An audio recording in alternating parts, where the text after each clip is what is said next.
गुरुदेव आपके चरणों में कोटि कोटि प्रणाम।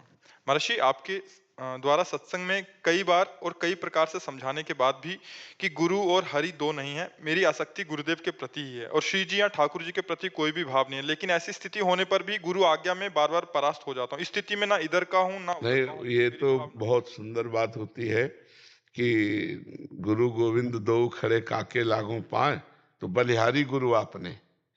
पहले हमारे गुरुदेव, दूसरे नंबर पर इष्ट देव, पहले गुरुदेव। जब गुरु प्रसन्न, साहब अनुकूला, मिटी सकल कल्पित भय शूला। जे गुरु चरण रेणु अनुरागी, ते लोकों वेदों बड़भागी। जे गुरु चरण रेणु सिर धरहि, ते जन सकल विभव बस करहि। अब ये बात है कि अनंत जन्मों से हम मन और इंद्रियों के अधीन रहे हैं, एक दो जन्मों के नहीं। जैसा मन इंद्रियां हमारी कहती रही वैसा हम करते रहे। अब हम मन इंद्रियों को अधीन करना चाहते हैं, तो अब ये लड़ाई थोड़ा लंबी चलेगी। ये 10-20 दिन या महीना 2 महीना, साल 2 साल में नहीं विजय प्राप्त। खूब भजन करो, अच्छे आचरण करो, तो जहां हार जाओ वहां देखो हमने क्या शास्त्र विरुद्ध बात की। अगर शास्त्र विरुद्ध बात नहीं होगी बच्चा, गुरु की आज्ञा के विरुद्ध नहीं चलोगे तो माया कभी परास्त ही नहीं कर सकती। तो गुरु आज्ञा लक्ष्मण रेखा समझो, और जहां लक्ष्मण रेखा नांगे तो फिर रावण ले ही जाएगा। तो हमारे को जो गलतियां होती हैं वो हम उनकी आज्ञा का उल्लंघन करने के कारण। अगर आज्ञा की कि नहीं भाई, अब गुरु आज्ञा है तो प्राण चाहे निकल जाए, हम ऐसा नहीं करेंगे, बस। गुरु आज्ञा में बहुत सामर्थ्य है, बहुत सामर्थ्य है। क्योंकि भगवान ने सामर्थ्य रखी गुरु आज्ञा में, तभी तो जगत का कल्याण होता है। हमें थोड़ी पता है कि हमसे क्या हो रहा है, हमारे भगवान कर रहे हैं। वही वाणी में बैठ के, वही हृदय में बैठ के, वही सब कर रहे हैं। तो अब जैसे आपके लिए आदेश हुआ कि आप ऐसे चलो, और आप ऐसे चलने लगे, तो भगवान की कृपा आप पे हुई, हमें पता भी नहीं है, और आप निहाल हो गए, भगवान की कृपा होती है। तो गुरु और भगवान दो नहीं है, वो एक ही है। पर भगवान सबके हृदय में विराजमान है, पर सब दुखी है, सब परेशान है, और सब माया बंधन से युक्त है। लेकिन वही भगवान जब गुरुदेव रूप धारण किए तो माया मुक्त कर दिए। इसलिए भगवान से भी बढ़कर गुरु का पद है। और स्वयं भगवान कह रहे हैं, मोते अधिक गुरु ही जिय जानी। मेरे से भी अधिक गुरु को मानना चाहिए, भगवान का आदेश है। तो भगवान ही गुरुदेव बनते। बंदो गुरुपद कंज, कृपा सिंधु नर रूप हरि। महामोहतम पुंज, जासु वचन रवि कर निकर। तो जब हमसे गलती हो जाए तो फिर हम हाथ जोड़कर गुरुदेव भगवान से वहीं से प्रार्थना करें कि प्रभु आपकी आज्ञा का उल्लंघन हुआ और मेरे से गलती हो गई, क्षमा करो, आगे हम सुधार करेंगे। फिर आगे गलती हो जाती, फिर हम यही प्रार्थना करते हैं। क्योंकि योद्धा कमजोर नहीं है। काम क्रोध लोभ मोह मद मत्सर ये छोटे मोटे योद्धा नहीं है। जब काम ने 5 बाण संधान करके भगवान शंकर पर प्रहार किया तो उनकी समाधि भंग हो गई। हम तो जीव हैं, वो शिव हैं। जब शिव की समाधि भंग कर सकता है तो जीव की समाधि भंग करने में उसको क्या देर लगेगी। इसलिए हम भगवान का आश्रय रखें, और ये कभी हार ना माने। हम 100 बार 1000 बार हारने पर भी हम अपनी हार ना माने तो हम जीत जाएंगे। और अगर हार मान के निराश हो गए कि यार अब तो फिर हम गंदे आचरणों में निकल जाएंगे कि यार जिंदगी में हमने प्रयास किया लेकिन असफल।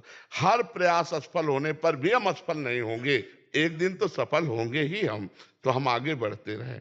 बहुत कष्ट सहा जाता है अंदर से, तब इन पर विजय प्राप्त होती है। जलाते हैं अंदर, काम क्रोध आदि जलाते हैं, आकर्षित करते हैं। अभी तो तुम नए बच्चे हो, तो जब उस जलन को सह जाया जाता है, यम ही न व्यथ्यन्ते ते पुरुषम पुरुषर्षभ सम दुखा सुखा धीरम स्वमृतत्वाय कल्पते। वो अमृत पद का अधिकारी होता है। इसलिए सह जाओ, सह जाओ। जहां हार हो जाए वहां प्रभु से प्रार्थना करो, फिर प्रभु बल देंगे। और वैसे हमारा पक्का समझो भगवत प्राप्ति निश्चित।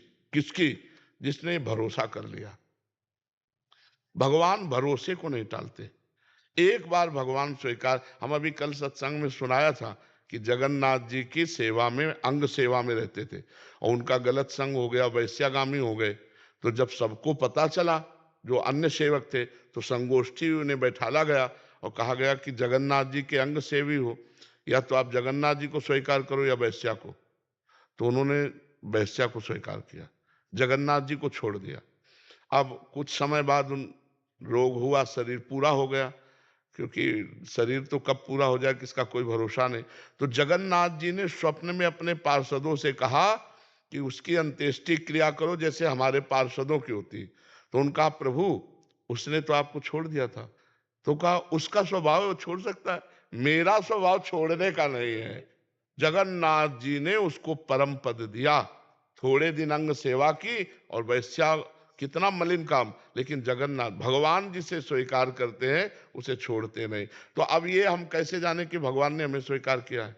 अगर भगवान ने स्वीकार ना किया होता तो साधु समागम न मिलता। अब मोहि भा भरोस हनुमंता, बिनु हरि कृपा। हाँ, हमें संत समागम मिला तो इसका मतलब है भगवान ने मुझे स्वीकार किया है। जब द्रवहि दीन दयालु राघव तो साधु संगति पाइए। तो वृंदावन में बैठकर संत समागम कर रहे हो, इसका मतलब भगवान आप पर प्रसन्न है, भगवान ने आपको स्वीकार कर लिया है। जितना बने खूब नाम जप करो, जितना बने लड़ाई लड़ो, जहां फेल हो जाओ वहां ऐसे हो जाओ कि देख लो प्रभु हमारी सामर्थ्य नहीं, अब सामर्थ्य दो तो हम इसको पछाड़े, और नहीं दोगे तो हम ऐसे ही बने रहेंगे, लेकिन कहाएंगे आपके, इस पे संशय नहीं होगा। हम नीच हैं, अधम हैं, पतित हैं, पर हे नाथ हम कहाएंगे आपके। हाँ, हऊँ कहावत सब कहत, राम सहित उपहास, स्वामी सीता नाथ सो सेवक तुलसीदास। तुलसीदास जी करे सब लोग कहते हैं कि तुलसी राम का, और हम भी ठसक से कहते हैं राम का। अब महाराज आप देख लो, हमको कैसा बनाना है वो आप देख लो। अगर हमें कामी बना के आप राजी हो तो हम राजी हैं महाराज, और अगर आप ना चाहो तो काम हमको अटैक कैसे कर सकता है? आपकी सामर्थ्य सबको दी गई है। आपकी इच्छा के बिना किसी की सामर्थ्य का प्रयोग हो ही नहीं सकता। हमें कैसे सता सकते हैं काम क्रोध? तो प्रभु आप ही बचाओ मुझे। मेरे बनाए ना बनेगी कोटि कल्प लो, आपके बनाए बनेगी पल पाव में।